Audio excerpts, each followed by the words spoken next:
Welcome to the Peak Revival podcast. My name is Vesna. Today I'm going to talk about too many mind and how to deal with uncertainty. So the world is pretty wild right now, let's be honest. We've got World War III, petrol shortages, AI takeover, economic downturn, interest rates increasing. I mean, give us a break. I'm a little bit over it already. It kind of gives me the vibes of COVID. It's just so dramatic. And I feel like nothing ever really went back to life pre-COVID. I don't know if you feel the same, but there's just like constant high alert mode.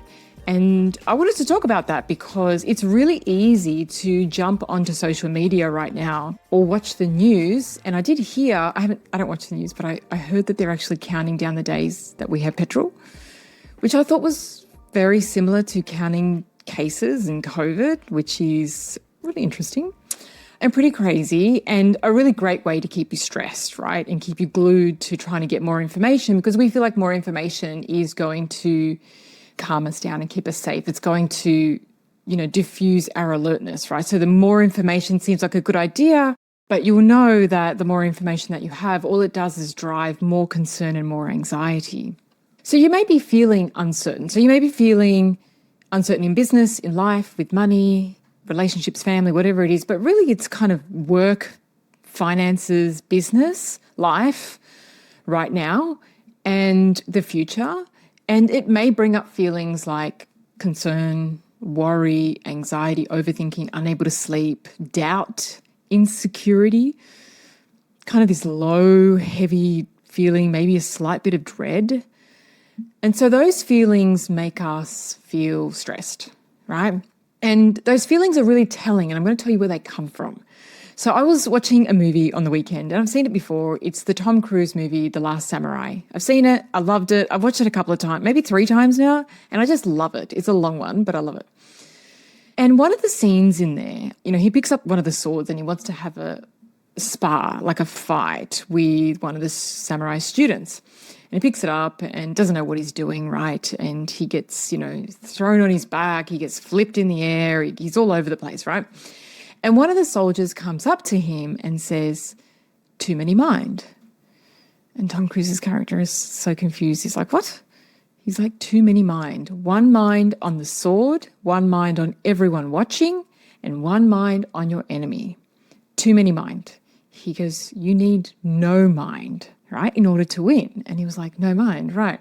And so you can see he gets up and he tries to focus and, he has a better sparring round. But then when he goes to fight against a real samurai, and this is obviously in the movies, but it's interesting, he goes into focus, he goes into no mind.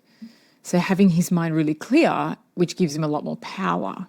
And then he's able to draw with the samurai, right? So again, in the movies, but a lot of truth to that, right? So when we have so much uncertainty, we can enter this state of too many minds, right? Uncertainty makes us overthink so many different possible scenarios. So we have one mind on the war situation, one mind on interest rates, one mind on petrol, and one mind on this, and one mind on our family, and one mind on our bank account and on our business, right? So you can start to see how that creates a lot of overwhelm, a lot of anxiety, and a lot of fear as well. So when there is times of uncertainty, the way that our brain works is that it doesn't like looking in the future and there's a gap, right? It doesn't know what's ahead. So in times like this, we don't know what's going to happen. No one knows what's going to happen, okay? As much as they think they can predict it. I remember during lockdown, people were saying, "Oh, the property prices are going to crash and this is going to crash." And I remember speaking to a realtor that had been in his own real estate business for, 40 years, like a ridiculous amount of time. And he said to me, he goes, "You know what? No one can ever predict what's going to happen to the property market." And he was right. Anyway, so digressing, but just to say that no one can predict the future, definitely not the news, definitely not your fear brain. But what is actually happening is that when you're feeling that uncertainty, so when there's a gap in the future, the way that your mind tries to protect yourself from that gap, from the unknown blind spot, is it will draw on information from our past, draw on experiences from our past or somebody else's experience where things went bad, or it'll draw on something that you watch from news or from social media, right?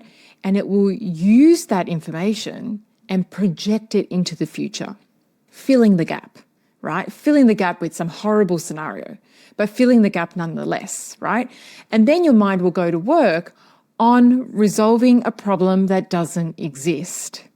So the reason why our mind does that is just purely trying to keep us safe because it doesn't like the gap. But what it then does is that projection of what could go wrong trips up the amygdala, which is the fear response or the fight or flight response in our brain.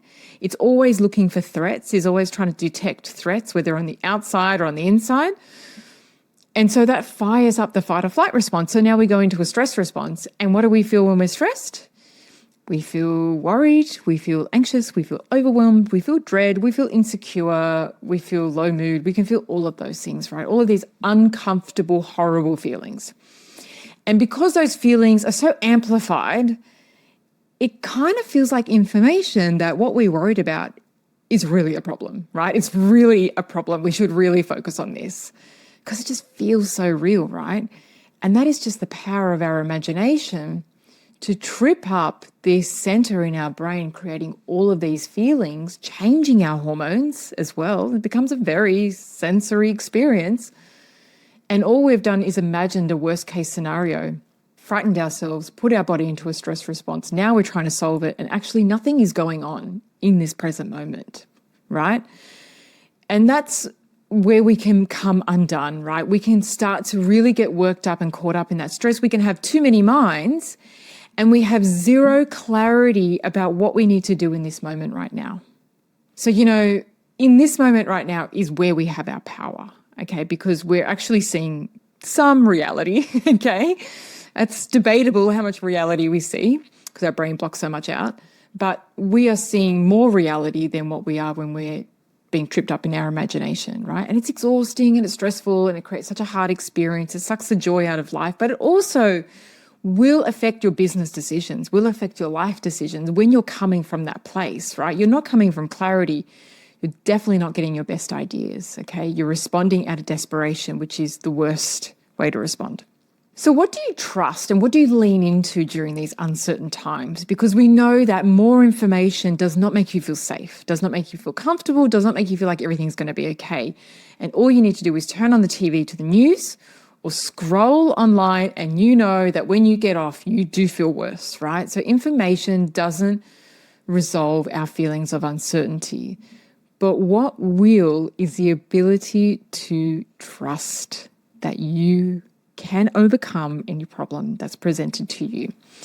So you've got to look back on how many obstacles you've already overcome. I have to remind myself, and I had to remind myself that recently I've had so many tech and issues in my business which are ongoing, but I have to remind myself that I have overcome big issues within my business and in my life before I can overcome this one, right? I remember a client once saying to me, she ran a big company and she was having some financial troubles and she was really worried. And I said, surely in all your years you've had pretty bad financial situations that you've overcome. And she was like, oh, you know what? Like at one point in the beginning, I was drawing out money from my credit card to pay people. I was like, see? And you overcame that. Look at what you built post that, right? And she was like, yeah, right. That's really interesting.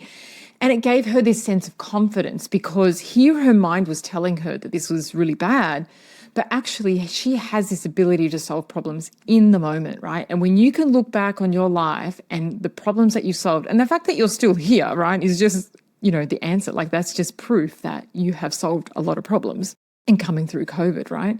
And so you've got to lean into that. You've got to trust that, right? That you have the ability to solve every single problem in your life that you have come into so far, right? So you've got to trust that whatever comes up in the future, you will know how to handle it in the moment. You don't know how to predict things that are never going to happen and then try to solve it from a place where it doesn't exist. Okay, we're useless with that. We're really good in the moment. And I think COVID was a really good example. People pivoted their businesses overnight.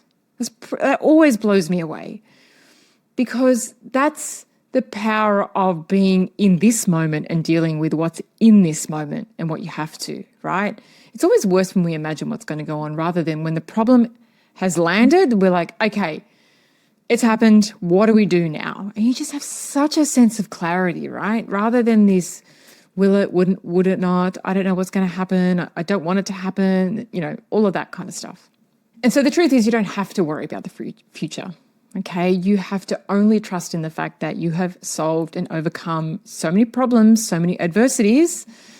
I think it was Mark Twain that said that most of them never existed, most of them never happened, but let's talk about the ones that did happen.